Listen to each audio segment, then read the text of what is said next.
Welcome back to the Robbins Business Show. Come on in. Great to have you back. We're going to do mistakes in business plans, which is critical to small business success. This is the Robbins Business Show, a show that is all about trying to develop and foster your very best business ideas. We're here to help and encourage small business development in all of its forms. I'm the co-host of the show, Bill Fox. The other co-host, though, is the thermoelectric, intrepid, and torrid Coach Robbins. I think some of those had to do with heat. They do. Hot stuff. Hot. Matter of fact, this show, this episode that we're doing is all about an article, a paper, prepared by Coach Robbins himself. Thank you very much. You're welcome. We've said this 100 times before. We've said again, Coach Robbins is, a senior advisor for MSBDC, which is Massachusetts Small Business Development Center. That may or may not ring a bell with you guys, but SBD, Small Business Development, SBDC centers, SBDCs are nationwide. Wherever you are, you go to go on the internet or local directory or whatever, and find out SBDC, which is fostered and encouraged by the SBA, Small Business Administration, along with SCORE, which also provides mentorship, for small business. In other words, if you don't know it now. There's a lot of help out there. The MSBDC or SCORE, either way or both, can provide you with great, help and support. And there are a lot of people with a lot of experience, or as I like to say, scars, like I have and you have, and it's free service. Go to SCORE and see if somebody there has actually been in your business. Go to the SBDC. They're all over the country. As a matter of fact, they're starting to appear all over other countries. They're starting to take the SBDC model. Make sure you add the C, don't just say SBD, because it covers stuff. But there are people that can help you. I don't know why. I'll speak to a group of 20, 25 people, and I'll explain what the SBDC does, and I'll give everybody a card. I'll get 2 calls. 2 of them will actually call, come in, and 99% of the time they are thrilled to death. And I'm not a religious guy, or by any stretch of the means, but Proverbs 15:22 says, "Look, without plans, you're probably going to fail." I'm paraphrasing. But if you're going to get help and plan, the more advisors you have, the more chance of success you're going to have. Right. So get out there, talk to somebody from SCORE, talk to your local SBDC person, because believe me, they're some of the smartest people I've ever worked with in my life. How do I find that? The magic of the internet. Just Google. Go on your smartphone or your computer, whatever, and just go to Google. Yep. And just say, put in help with my business. SBDC or Small Business Development. Or SCORE. Right. Whatever. You bet. Okay, good. Coach, let's hit these are top 10 mistakes made in business plans. So herein on this episode is what to avoid. Yep. I've borrowed, stolen, used some of what I've read as the best ideas I've ever seen, and I just put them together here. Well, your intro to this is make your plan stand out. Absolutely. For anybody. What did you have in mind there? What I have in mind is if you're writing a plan to either borrow money or get an investor, then it better be something really good that's going to entice. You're going to have to get the bank or the investor's attention, get them interested, and then convince them. First 3 steps of any sales process: attention, interest, conviction, and then close the deal up. So your business plan is going to be the thing you're going to hand to somebody that will give you the money you probably need to do it. But whether you're seeking money or not doesn't mean you shouldn't write a business plan, because that old expression that you've heard thousands of times, if you fail to plan, then you plan to fail. because too many people just go off half-cocked, have no idea where they're going, no idea what they're doing, how they're going to do it, and that's just not the way to be successful in a business. Sit down, put it on a piece of paper. I've done it. I wrote a business plan for a business I thought I'd like to start, and I figured out how to make a small fortune. Unfortunately, I would have had to start with a large fortune, so I didn't do that. Okay, I said, this isn't going to work, so the heck with that. But you also have said that anyone to whom you show your business plan has probably seen even dozens per day. A day, absolutely. They're so looking at you them want to constantly. make your plan. You want to think about that. Your plan would stand out, would pop out. Yeah. And that would be by avoiding common mistakes. Exactly. Which is what your presentation is Right. all about. Starting with number one, Coach, is failure to show management expertise. We've said it a million times. Investors will bet on a Class A team, even if it's a Class B idea, because the Class A team is going to get done what they need to get done to make it a success before they'll bet on a Class B team. The team, the people who are doing this, the experience they have, the experience they bring to this, the quality of the people, you've got to put that in there and show people these, you and your partners, if you have any, are perfectly capable. We have a track record of success, and we're now going to make this a successful business. It's also in the act that someone looking at your plan, the act of assembling the team Right. takes thought, preparation, And a lot of work. It's hard to do. Elbow grease. Hard to do. And so and people receiving a business plan recognize that because they see so many people. Yeah. And the fact that you demonstrate an ability to put a team together Right. is an item of interest. You bet. Number two, failure. You fail to show where the money will come from. Mm-hmm. What's your idea there? Are they going to buy this thing?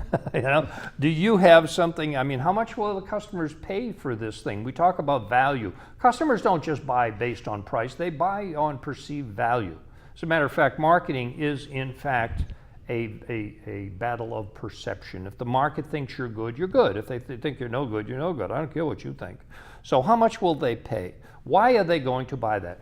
What customer value do you bring? I've always quoted, by the way, just recently wrote a Cliff's Notes about, I don't think job one for a company, the way Peter Drucker, and we've always said it, is to create a customer. I'm going to jump before. How do you create a customer? You show the customer the value you're going to bring them by them giving you their money. Job one really is to understand how you're creating value for this customer. Then you can create a customer by telling them, this is what you're going to buy, this is what you're going to get, here's why we're different, this is how we're, as a company, going to earn above average returns. Well, how much will the customer pay? Right. Why will they pay? When? When will they pay? This is about so-called cash flow, which we've done episodes on before, but it's not just how much money or where's it going to come from, which is important, but when? When is it going to come, so that you can keep the doors open? Well, you see, the gazintas got to come in before the gazoutas can go out. Failure area number 3, Coach, is a failure to prove profitability. Yes. When we say create value, when I say create value and you're going to create customers, the other half of create value that I'm writing about right now is how do you capture that value? In other words, you're going to create value in the minds of the market. The market says, gee, this is great. This is something I want. I'll even pay them a little more money because I really see I want this. This gives me what I want in benefits more than the other company is doing. But you have now to stay in business and make a profit. I love it when I used to ask the question all the time, what's job one? And Drucker's answer is create a customer. My answer is create value to create a customer. But the other part is what the banks say, make money. Well, this is what the other part of the equation is. You're in business to make a profit. Right. We're capitalists, okay? I mean, even the Chinese communists are capitalists now. That's how they're growing their economy. What are your costs of goods? What are your overheads? What are people willing to pay? What's it going to cost you? How do I Capture value is the two terms I'm using. How do I make money? And how much money am I going to make? And here it is, and it's reasonable. I can do this well. It's not complicated, guys. Money in minus money out. Is there anything left? This is not differential calculus. This is addition and subtraction. That's all it is. You add in and you subtract out less, and you're probably doing okay. It's funny. I don't know. It's always stuck with me. The dean of business is Peter Drucker, and he said, a profit, the table stakes to allow you to go on to the next game. Right. Exactly. You can't get in that poker game if you haven't got table stakes. The table stakes. Right. You can go all in. You can't go all in with nothing. Failure area 4 on your study, coach, is failure to describe your niche. I never know how to pronounce that niche. There are people who say niche. I don't know. Just say niche, but it's also. That's a fairly, modern thing. It used to be back in the old days that, you used the word market, your market, but over a period of time, businesses have become more and more specialized or analytical to take a market and divide it up into so-called segments or subdivide into very precious market areas called a niche or a niche. Mm-hmm. And so we use that today. Yeah. Well, I say niche because it sounds so much more French and so classy. But the expression I use all the time is if you try to be all things to all people, you will wind up being nothing to all people. Mm. So pick your segment of the market, target a certain group or groups, and then position yourself as the unique, the best. And that STP, it's not an oil treatment, segment, target, position. What little piece of the market are you really after, and why are you going to be the best? You guys got to know, back, say back in the old days, Procter & Gamble, they created a soap called Tide, highly successful. Yeah. But back when the market was anybody who washes clothes. Anybody, anywhere, anytime who washes clothes. Mm-hmm. That doesn't work today. Nope. Why? Well, for 100 reasons. One of which is to say, you want a soap that is, for people with sensitive skin. Mm-hmm. Right. You took the entire market. You went like this. It's a niche. Right. That's a target. Yeah. Right. It's a tight target. The tighter you target. So you guys know what I'm talking. If you think about it, you know what I'm talking about. Well, what we're talking about, I always use the toothpaste example. One toothpaste pushes crest, fights cavities. So they position themselves as the cavity fighting. Another one, I can't think of it, will whiten your teeth and brighten your smile. And just when you think there's no other position in the market, along comes Tom's of Maine. He creates a brand new position, all natural ingredients, and tears the doors off in the market because he's targeting specific people with a social responsibility and a conscience, and say, I want to buy Tom's products because they're all natural, even though they're more money. So segment, target, position, find your niche, go after it. You guys, you go to take a business, your great business plan. You go to the lender or the investor or whatever, and say, what's your market? And your answer is everybody. Yeah. Don't do that. Yeah. You've got to describe. Big mistake. And item number 5, Coach, would be failure to show a big market opportunity out there in the future. Mm-hmm. There has to be an opportunity for you to sell this product to this target audience and capture value, and that's a create value, capture value. We're always going back to that, but that's exactly what you have to do. Does the market have a future? I mean, if you're going into the buggy whip business and it's 1925, you're in trouble. Automobiles are coming on pretty strong, and horses are fading away. Right. And I use that old example, but does this market have an opportunity in the future to survive? I mean, is there a market that you're going to be in this business for the next 10 or 20 years? Right. Is it a growing market? Is it? And today's world, if you're in the technology business, you can be put out of business like that. Oh, in a heartbeat. Yeah. Item number 6, or failure number 6, Coach, on your list is failure to know the competition. You bet. I want to know the enemy.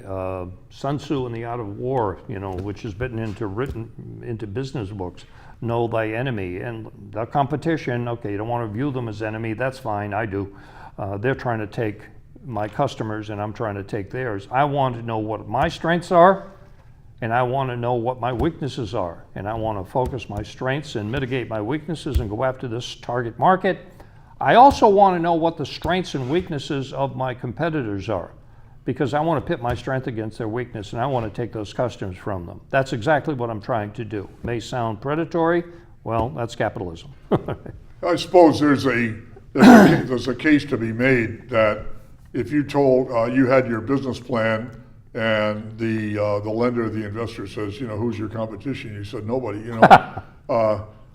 If you have a product, a service, an idea, a concept that is bona fide, truly innovative. Mm-hmm.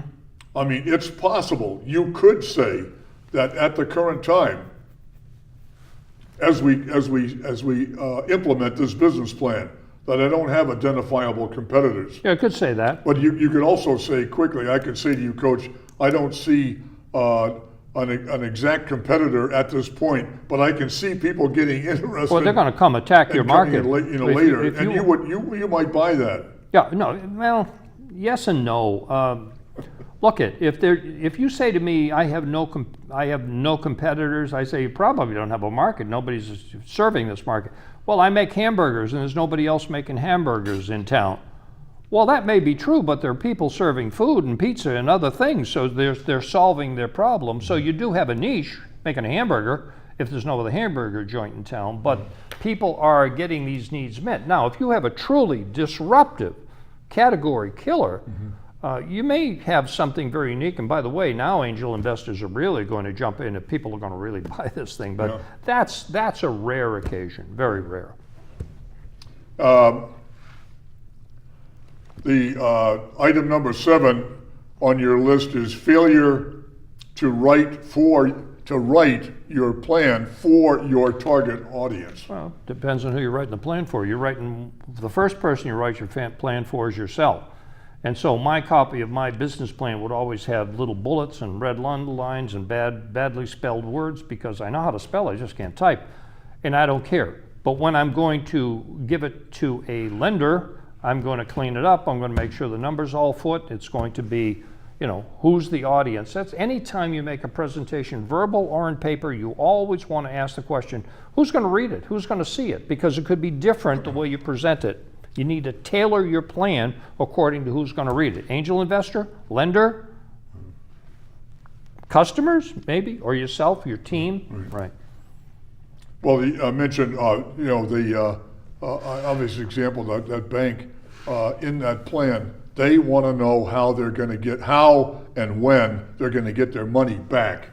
That's what they're looking for. Well, they weren't doing that. And you're the dummy who didn't give it to them. Well, they weren't doing that in 2004 and 5, and that's what's caused the mess of 2007. They figured, we're going to loan money to these people, buy a house, subprime lending, and they won't be able to pay us back, but we'll repossess the house and sell it for more money. And then of course the whole bubble burst and created a horrible worldwide mess because of greed.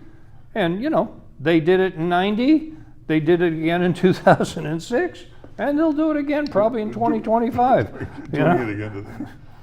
Know the audience. When you're constructing the plan. I mean, you could have 2 different plans. I mean, you may have many. It depends on the audience. Who is going to read the plan? Angel investor going to read the plan. They want to see how they're going to get rich, how they scale the business. A lender seeing the plan, they want to know, do you really have a schedule and can you pay me back? Right. They're not asking for a lot. Investors want to make a lot of money. They're going to cost you a lot of money if they take a piece of the business, more than likely. A bank doesn't make a ton of money on the deal. They make steady money, but it's risky because you got to pay them every month. An angel investor, you don't have to pay every month. Right. He's going to cash out whenever. Item 8 is it should seem fairly obvious, I don't know, but you say here that there are plans that fail to write a good executive summary. What's that all about, Coach? Well, it's going to be a 1 or 2 page, and I prefer a 1 page. I've got some great models of 1 page executive summaries that I had clients write that I am allowed to use to show that you can put everything on 1 page to get people's attention. The executive summary comes first in the plan, but it's probably something you're going to write last, quite frankly, because until you write all the details within the plan, you'll want somebody to take the next step after you capture their attention. So you give them a good executive summary. They see that, boy, this is something worth investing my time in, reading the next 15 or 20 pages of this plan. That executive summary takes them through attention and interest and gets them to spend more time reading the rest of the plan, seeing who the team is, what the product is, what the market is, what the cash flow pro formas look like, what the P&L looks like, who are these master writers who are starting this business. But the executive summary entices them to dig deeper. Well, typically that summary, that so-called executive summary, comes at the beginning of the plan. Page number 1, and maybe number 2, but I think it'd all be, I don't think there's, if you work hard enough, you get it on 1 page, and it captures people's attention. It's the first thing they're going to read. Right. Now they read it. I used to read business plans for angel groups, and I would read the executive summary, and if this thing just looked like another Me Too business, I didn't go any further. If it looked like something, there's a problem, they've got a solution, they got a better solution than the market, they've got a good pricing structure, though it's a huge market, then maybe I will invest the time to read the rest of the plan. Right. But if the executive summary doesn't capture my attention, I'm not even going to see who they are. Also, make it enthusiastic. Maybe you're not an enthusiastic person. Well, you better figure that out, Yeah. Try to make it, interesting or Attention. draw the reader in. Attention and interest. Those are the first 2 steps. You've got to capture my attention and get me interested, and you got to do that with the executive summary. By the way, one of your items on here is just like talking to your customer. You think about that. My summary would be just as if I was making a presentation to a customer. Right. Make it interesting. Show it to other people. Yeah. Test it out. Test right? it out. Bring it again. It goes back to getting some good advice. Go see what their score counselor can. Go see an SBDC advisor. Have them read the plan. Let them pick it apart. Yeah. Let them play devil's advocate, even if they like it. Say, well, what if this isn't good or that? But test it before you go and hand it to the person that's actually going to make a decision to either join the company, loan you money, invest money in the company. What's it? Item 9 on your list, Coach, is failure to have a good presentation, a good overall presentation. What were you talking about? What do you mean by that? Well, when it comes to presentation, I'm not talking necessarily about a PowerPoint presentation, although that's a different thing, a 10, 20, 30 presentation, 10 slides, 20 minutes, 30-point font like you use so somebody can see the darn thing from the back of the room. Yeah. But I'm talking about a neatly done business plan, one that doesn't have a lot of typos. My goodness, Microsoft Word will give you a little red underline and just let you correct it automatically. There shouldn't be too bad, a lot of typographical errors, typos in the plan. I've seen some horrific grammar. It's IT apostrophe S, ITS. I think somebody should read your plan that has a good grasp of the English language sometimes. Right. Graphics, although they are excellent, can be very confusing if they're not simple pie charts or simple bar charts. I've seen graphics in textbooks, and I stand in front of my students and I said, can anybody figure this out? I don't know what this PhD just wrote here. I have no idea what he's trying to get across with this graphic, right? But I think it's, I don't know what it is, but we see a lot of documentation these days that is not a good presentation as to things, typos, grammar, and you're turned off punctuation, immediately. It's very hard mechanics. to get really interested in or stay interested in reading a plan that's just not a good presentation. And item number 10 on your list is the failure to keep it essential but brief. Nobody wants to read your War and Peace business plan, okay? Nobody wants to read your 700-page business plan. It might be an internal document for something that is a little bit more detailed for your internal people, but somebody outside that's looking at your plan, I say 30 pages here, I'd cut it back to 20. If you can't say it in 15 or 20 pages and cover all of those details, I really doubt that you're going to catch anybody's attention. Like I say, nobody's going to read it. Just because it has thud value, you know what I call thud value? You drop it on a desk, it makes a thud. Yeah. No, we don't. It should float to the desk.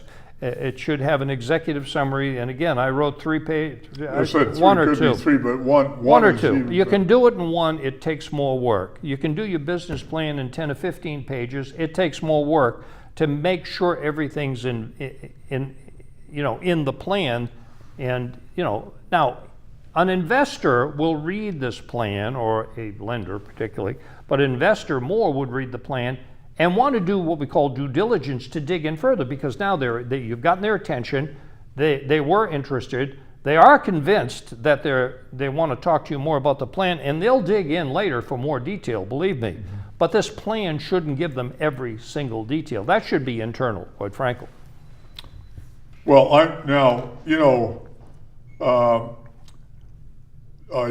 when you're doing a business plan, if you know this, fine. If you don't know, there is, guess what? Software. All kinds of it. Yeah. Go on the internet. Say, I want to write a business plan. Write a business plan. Guide. Whatever you want to put There's on there. guides. And there are available today, which there was not 30 years ago, but today, or 20 years ago.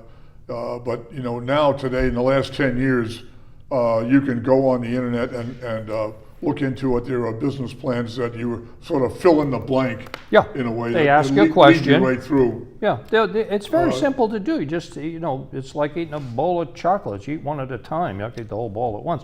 What's the name of the business? Where's it located? I mean, it just does really start that simple. But if you don't like that, then Small Business Development Center will provide you with outlines. A guide. Yep. A guide. Absolutely. As will lenders like Seed Corporation. Yep, they provide a nice guide, and a very simple guide. You follow the rules. You read what they're asking you, and you answer the question. As will Score and so Right. forth. So you can't sit there and say there's no help and I don't know what to do. A lot of help. There's lots and lots of help and advice. So thank you for coming in and joining us on this episode. Hope this is all helpful. But we'll be back with other topics. This is the Fox Robbins Business Show. It's Fox Robbins. The past episodes of Fox Robbins are on YouTube, on the internet. Please feel free to go to YouTube. At the search box at the top, just type in Fox Robbins, FOXROBBINS. Click on search, and bingo, there you go to the library of past shows. And send us an email, foxrobbins@gmail.com, and we will see you guys next time.